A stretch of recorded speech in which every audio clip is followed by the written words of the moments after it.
11, 1847 in Milan, Ohio.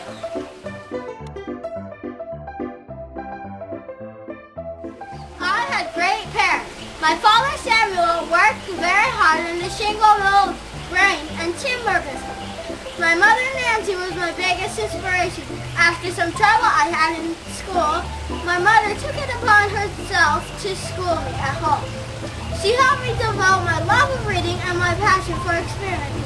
I was a very curious child, so I loved doing different experiments. I even set up a lab in the basement of our house to do my experiments.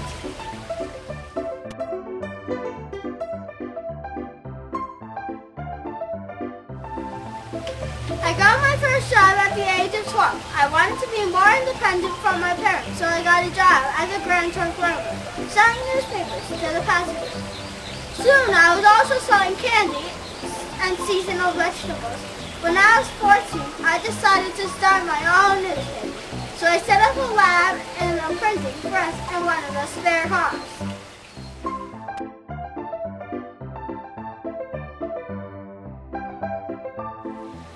While working for the railroad company, I became fascinated by the telegraph machine, and I began hanging around the telegraph offices, watching the operators send and receive messages. One day, I saw a 3-year-old boy playing on the tracks, and a train was coming toward him.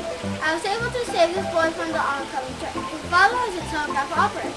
As a reward for saving his son's life, he taught me how to use a telegraph machine. I soon became a telegraph operator, and then I set off to be a telegrapher, working wherever the wages were highest.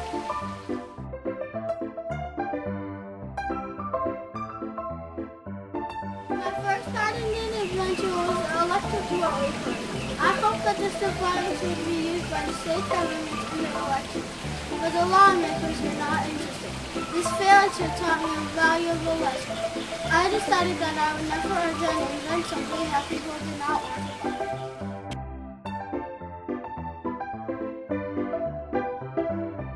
I opened my lab in Menlo Park, New Jersey, to be devoted entirely to experience. Many people call this lab an invention factory. I wanted my team and I to design new machines and devices to solve problems. I love working. I usually work 18 hours per day. On many occasions when I was in the middle of an invention or an experiment, I would just stay in the lab for days on end and insistent sleep. I would just take cat naps as I needed.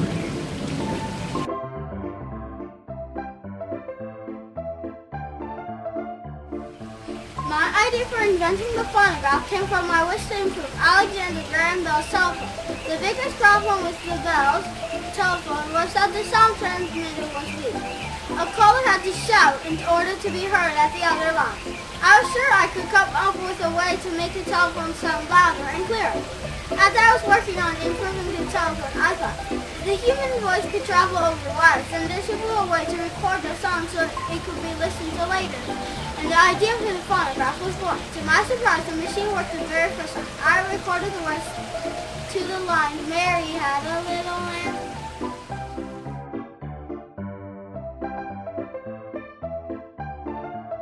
I wanted to create a safe, mild, and inexpensive electric lamp to use everywhere. People were still using candles, oil lamps, or gas lamps to light their homes after dark. After almost a year of hard work and many failures, we found the right filament to put inside the light bulb. In December 1879, I was able to show the world my invention by lighting the Menlo Park streets.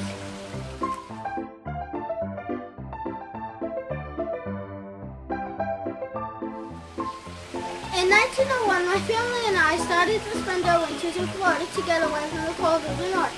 We found this quaint small town in the west coast of Florida called Fort Myers. The people were very welcoming. I wanted to return the community's affection toward me and my family. So I brought 2,000 royal palms from Cuba to plants along the main road. I continued to travel around the world, collecting many kinds of plants and trees from my experiments of bringing these plants to Fort Myers home. I was determined to find a natural source of love. I also built Florida's first modern concrete swimming pool in my backyard, which we enjoyed very much.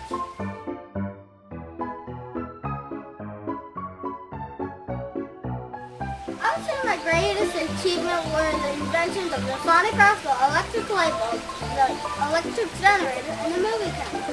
I am hoping that one day these inventions will pave the way for the future innovations by other inventors.